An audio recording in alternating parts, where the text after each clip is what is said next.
So here we are at the Global Health and Education Consortium in Cuernavaca, Mexico, and I will be asking Dr.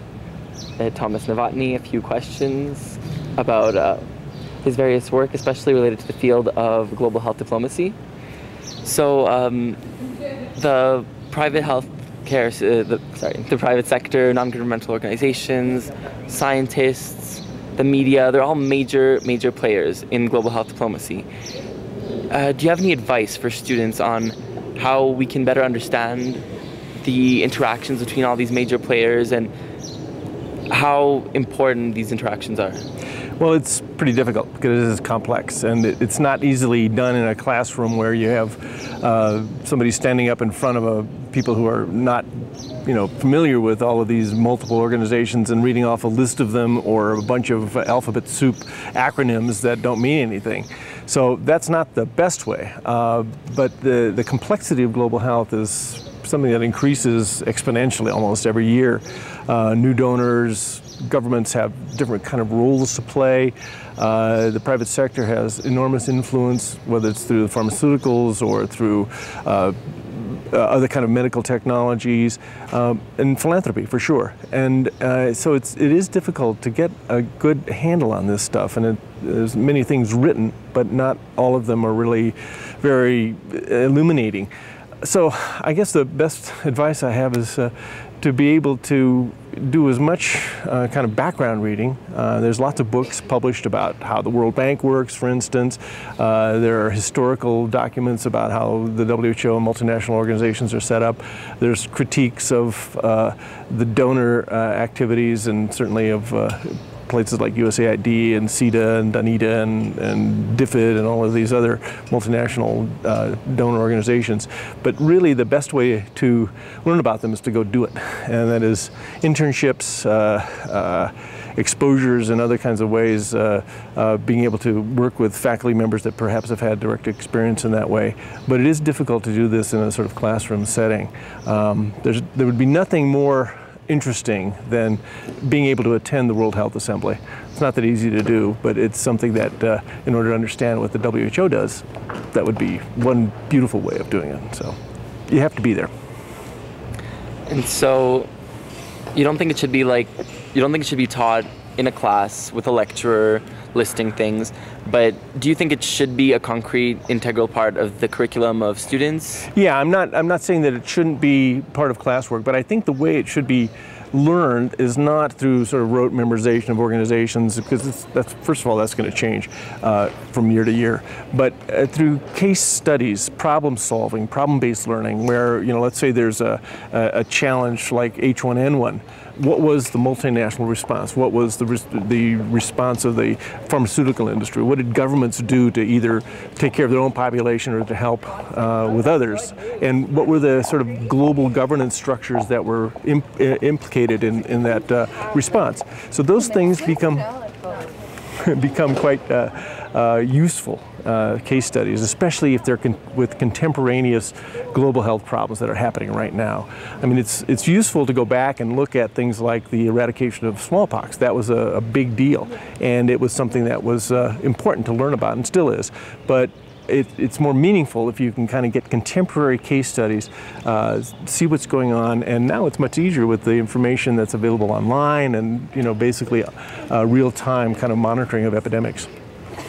So right now, with the increasing globalization, with the situation of the power shift in global health diplomacy in Brazil, do you have any particular predictions for the North American countries like the US and Canada?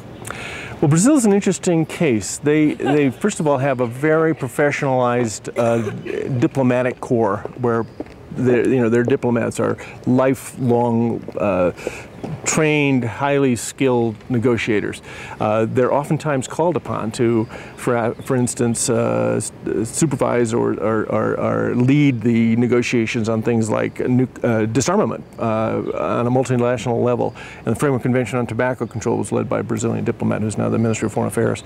And so there's some good examples there. The other thing about Brazil is that they have a pretty good record of policy consistency, meaning that they have a constitution that guarantees certain rights to their people, but they not only believe in that in terms of health care rights for their people and access to medications, etc., but they not only believe in that as their domestic responsibility, but also as something that they want to project internationally or globally.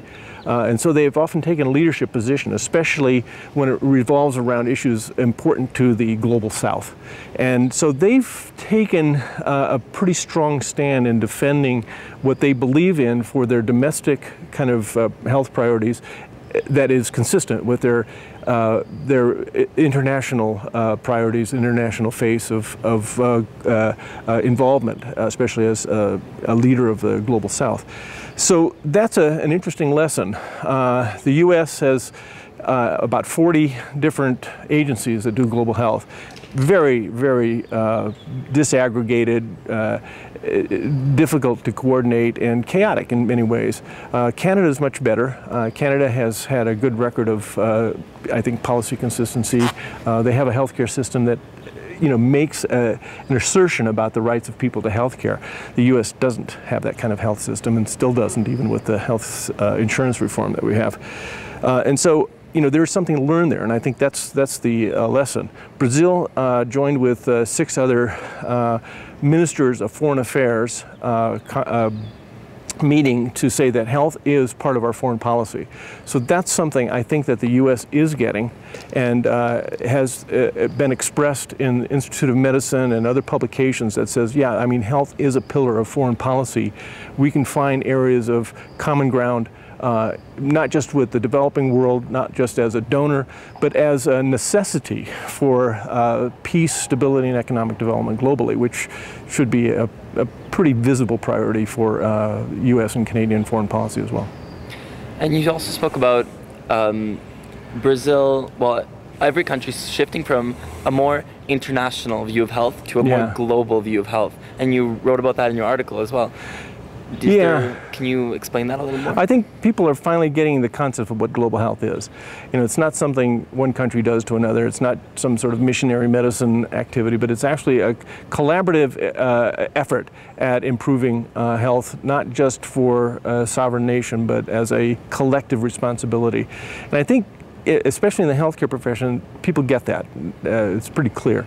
I think in foreign policy and international affairs, they're starting to get that. And that I think what we're missing is the junction of these two sort of professional concerns.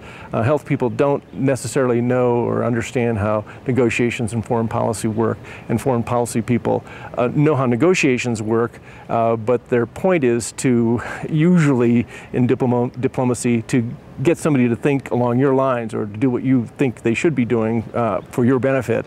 But really, health diplomacy and this global health concept means that we all have to work together for the good of our sovereign populations as well as the global public good. So I think that there's a continuing shift from this sense of international health as just a bilateral relationship of assistance to a collaborative relationship that the low middle income countries and the high income countries have a mutual responsibility for. And if there's just one thing that you could say that, like, for each and every person that attends this conference to take home about global health diplomacy, whether it be something they can do concretely, or whether it be discussing certain things or reading up on certain things, what would your main...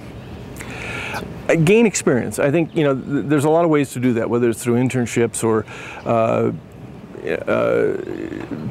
opportunities and with multinational organizations, government organizations. Those kinds of things are very, very useful. I think, again, being there, experiencing what people are involved in directly is the main thing. It helps to beef up your learning with a lot of the books and literature that are out there on many of the things we've been talking about, and to take advantage of learning experiences that go beyond medicine. Now, it's difficult in medical school because you've got plenty of responsibilities for learning, but beyond that, I think the issues of economics, political science, law, and global governance you can get additional learning experiences perhaps outside of health learning. And I think the other piece is that I think everybody in the health professions should look for some opportunity for public service, whether it's a month or 2 years or something. Those experiences give you a sense of how decisions may be made and what the implications of the decisions are, in more clinical settings even.